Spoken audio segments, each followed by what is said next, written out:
Kwa nini mwajiri wa Nani Rozi anayevuma hataki arudi Lebanon? Karibu kwenye taarifa zetu za Erwan Media na kumbuka kusubscribe.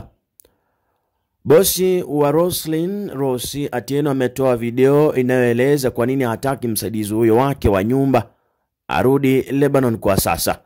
Bosi wa Atieno aliyetambulika kama Maria Katalia kwenye TikTok alieleza kuwa alitumai Rosi atarudi, lakini moyoni mwake anatumai hatarudi. Kwa nini, aliuliza.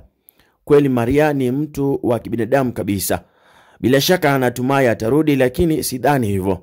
Ni kama sitaki arudi, nataka afurahie wakati wake na watoto wake na labda abaki nao.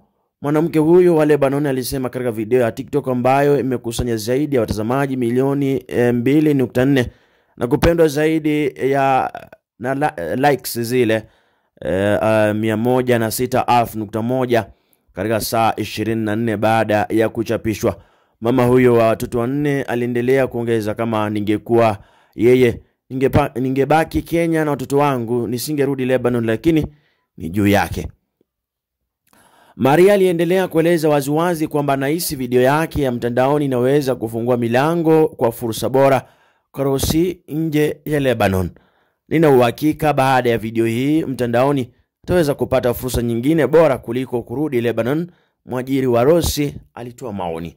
Rosi na mwajiri wake walipata umaarufu siku chache zilizopita baada ya kusambazwa kwenye video yake ya hisia akiaga familia ya mwajiri wake kutoka Lebanon. Alikuwa akifanya kazi Lebanon kwa miaka 2 iliyopita. Ndizo taarifa za hivi sasa.